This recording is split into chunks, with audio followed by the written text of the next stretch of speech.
Hey guys, this is your club president, Rafa. I'm going to go ahead and go over the presentation I was given yesterday, January 25th, 2019. Without further ado, we'll go ahead and get started.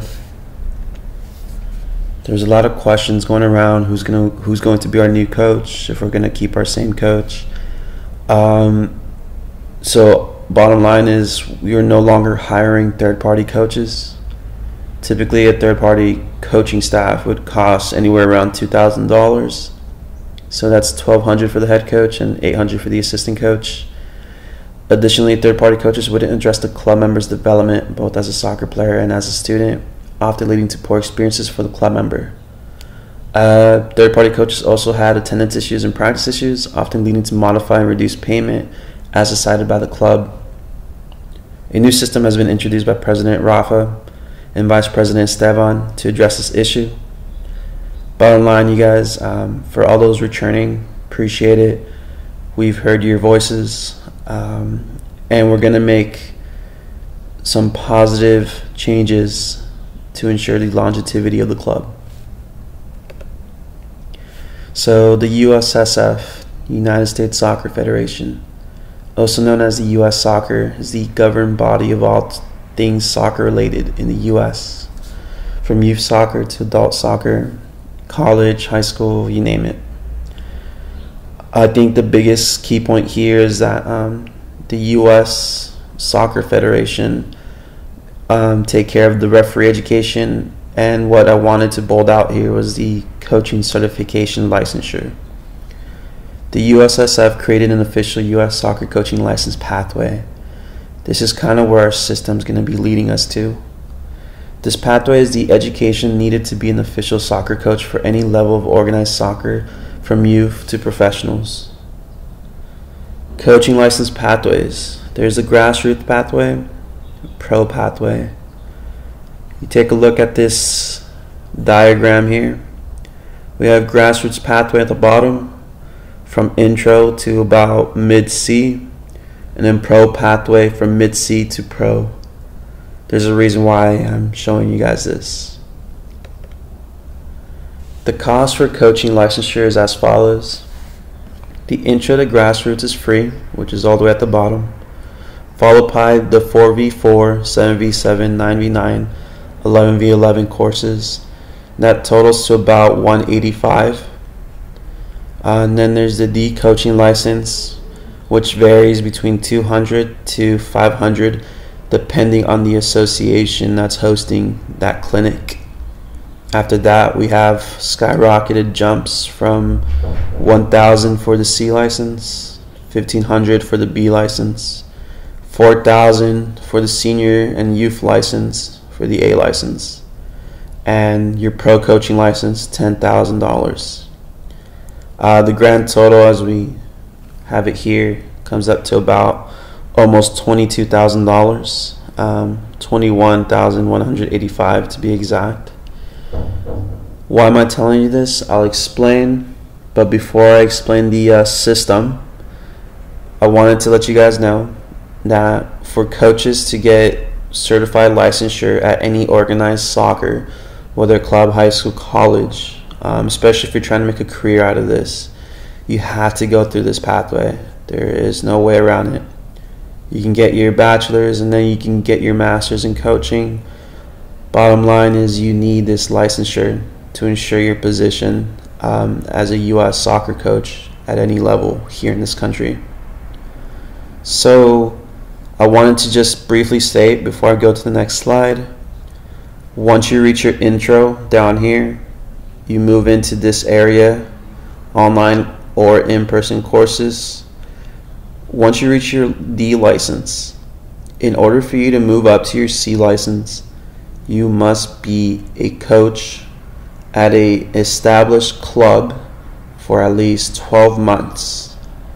Without those 12 months, you will not be able to go to the C license. Now, on that note, I'll continue to the next slide. The new system we will want to implement, if approved by the Student Union and SRC, is the following. We will select student coaches that must be enrolled at CSUB from a pool of applicants. These coaches will get their license paid for up to level D. C license must be approved by SRC and the club. The coaches will then be interviewed to display their tactics, experiences, and style of play. Fees for the club members will be reduced because we will no longer be paying coaches directly.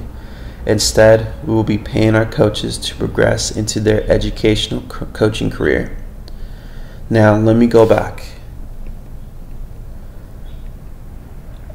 As shown here, third-party coaches, $1,200 with the $800, came out to approximately $2,000 per semester. Our new system will introduce student coaches, must be enrolled at CSUB, and usually if we get a student coach, it's because they want to have a career in coaching. At which case, this system will allow the student coach to get a head start on their educational pathway for their coaching licensure here in the U.S. We compare the $2,000 for the third-party coaching staff to a student coaching staff. You're going to see it's a lot cheaper. Free, $185, $200 to $500. Compared to the $2,000 we would pay a coaching staff, we're looking at less than $1,000 at most for a student coaching staff. Now, chances are it might even be less than $600, depending on the D coaching license course total. Again, it varies based on the association. There's a reason why I color coded it in green and then yellow and blue. So let me continue on.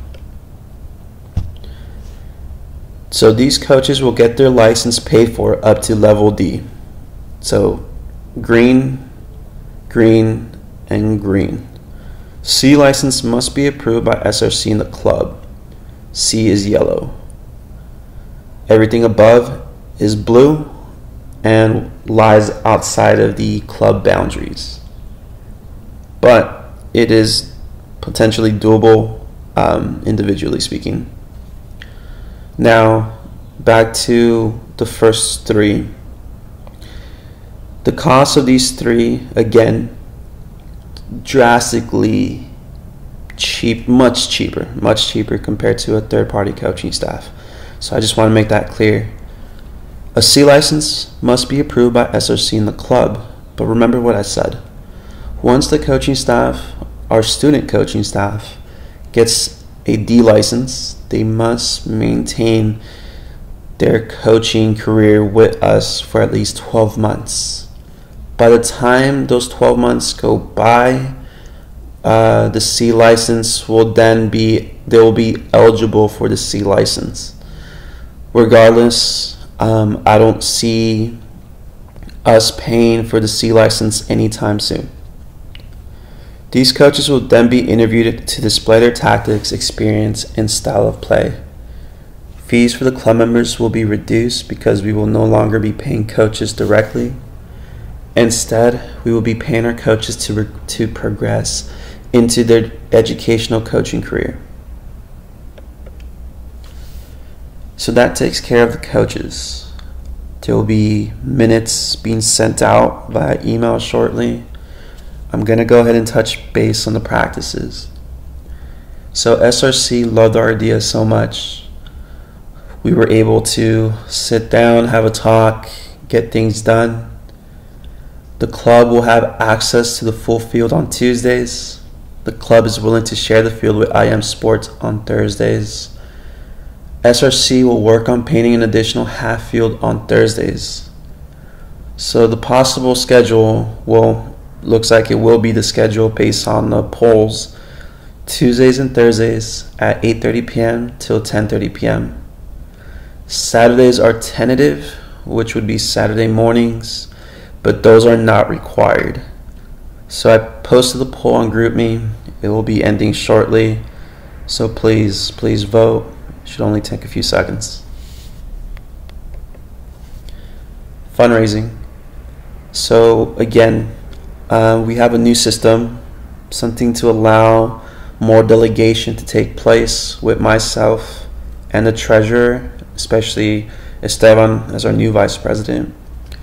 So the president and treasurer is responsible of handling the money, withdrawals, deposits, purchases. Everything requires our signature. But instead of having us worry about 20 to 30 students, we now split it apart based off of your class. Each class chairman will be responsible to host fundraising events of their choice. This will allow students to collect money and reduce out-of-pocket payments. Also, it is a great activity to bond with the team and develop teamwork skills. We will have a freshman representative known as a freshman delegate, a sophomore representative, a sophomore delegate, junior delegate, and a senior/grad delegate. Instead of having the president and treasurer worry about 30 students, we'll have each delegate worry about 5 to 6 students.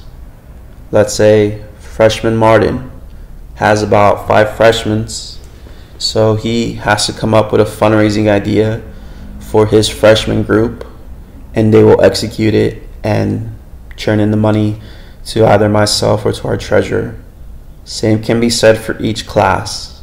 Let's say junior Diego has 6 juniors, and he has a wonderful fundraising idea, but out of the 6 juniors, one of them says they want to pay out of pocket. That makes it easier for junior Diego because he doesn't have to worry about 6 students anymore. He'll have to worry about 5. So it works out, you guys. This makes fundraising a lot more quicker, a lot more efficient, and you guys are able to get your money in and potentially get reimbursed after. So that is about it. That's all that we mainly discussed. We do have a Champions League game coming up. I will organize that in a little bit. I wanted to make a personal announcement, one that not everyone knows.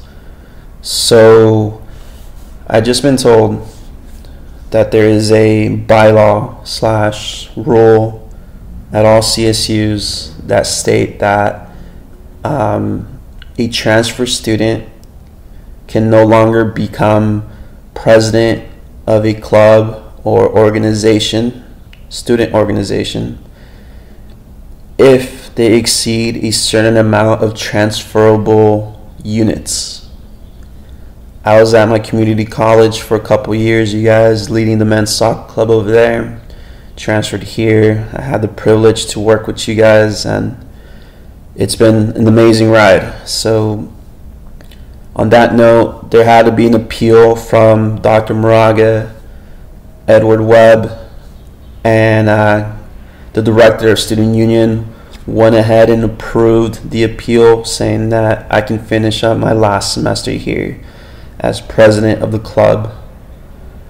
I will not be able to continue anymore after. I won't be able to continue at any other CSU, but I will be hanging up my cleats at the end of the semester when I graduate. So I'll do everything I can to ensure the longevity of the club. My commitment to the club has been huge, in my opinion. I will always prioritize you guys and make sure you guys are well taken care of, especially before I leave. So on that note, I'm going to finish up this presentation now here. I appreciate your guys' time. Let me know if you have any questions, and let's have a good season. Take care, you guys.